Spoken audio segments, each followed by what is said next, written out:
What's going on, guys? Welcome back to another video. So today I thought I would do a 5 things I hate about my 135i. It's not overly a hard video to make, as these things do have a few things that people wish that they had, and I guess it kind of separates them from the 1M. Okay guys, so number 1, oil leaks.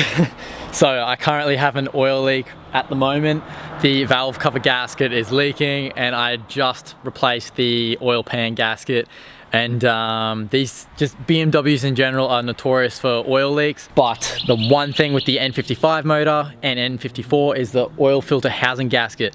Those things, they leak probably every 30,000 to 50,000 Ks, and I've replaced mine twice already. Always use genuine seals, by the way. Make sure that they're genuine. You slam that thing. Oh, you got it. It's the carbon fiber. You got to slam it. Yeah. People always see me like slam my hood, and it's like if you don't, it doesn't show. Yeah. Is it like too light for the latch or something? No, I made the latch really tight because it's carbon. I'm like, this thing's gonna be tight. Make sure you guys use genuine gaskets. Number 2, second thing that I hate about my 135i is the open diff. These differentials.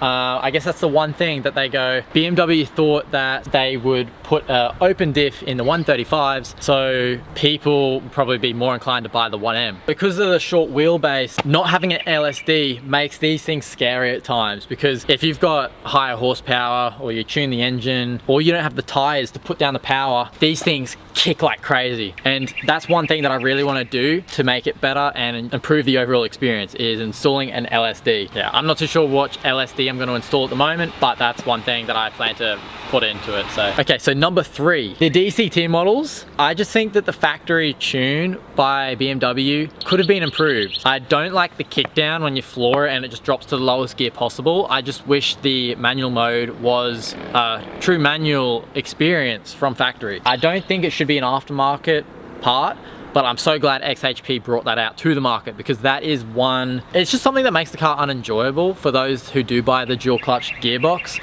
rather than having the manual. Number 4, the stock suspension in these things is horrendous. If you want to put power in it, you want to take it to the track, it's set up for the street. It's more so I would call it a sporty, maybe like a businessman's car that wants to have luxury, performance, and comfort. When modifying these things, especially for track use, you couldn't even like consider using the stock suspension on this for track. This thing felt like a boat when I bought it, and man, I was scared to put my foot down. Like it was so super boaty. That's just one thing that I think BMW should have improved just a bit more, being a 135, which is like the performance model. I know 1M have all their 1M spec suspension components and they handle great from factory, but I just think BMW should have done a slightly better job at the stock suspension. So if you guys plan to buy a 135i or even a 335, probably look at upgrading your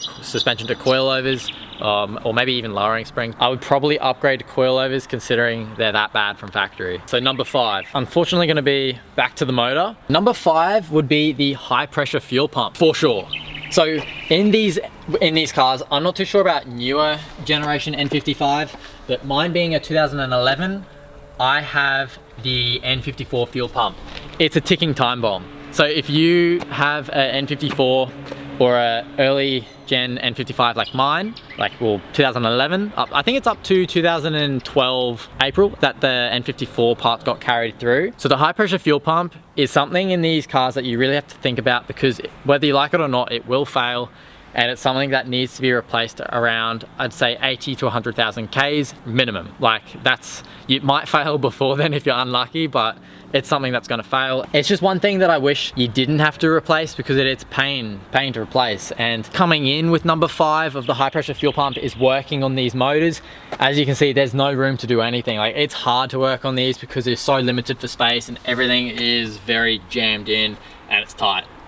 I can't believe your turbo is literally not even visible. Yeah, but don't worry guys. Down the track you'll be seeing the turbo. How many subs have we got to get before that happens? I don't know. That's it guys. 50,000 subs and the high mount's going on. How many subs for the low mount? All right. Don't put that in. Okay. So since you say that, I'll commit. No, I'll commit to that. If I hit 50,000 subs, I'll do a top mount turbo in 55. What do you reckon? It'll be like one of the. There's not many of them. I have a few things coming for this car too, guys. Stay tuned as I'll be changing a few things, doing some more installs. But anyway, guys, I hope you guys liked the video. If you enjoy watching my content, please give it a thumbs up and click the subscribe button to see more content. And I'll be soon to do a video of 5 things I love about my 135i. So stay tuned for that as well. See you guys. Man, you gotta have that time where you just like disconnect from the scene, just the race. Like, and it's a race that I've created in my head, you know? But you have to step away from it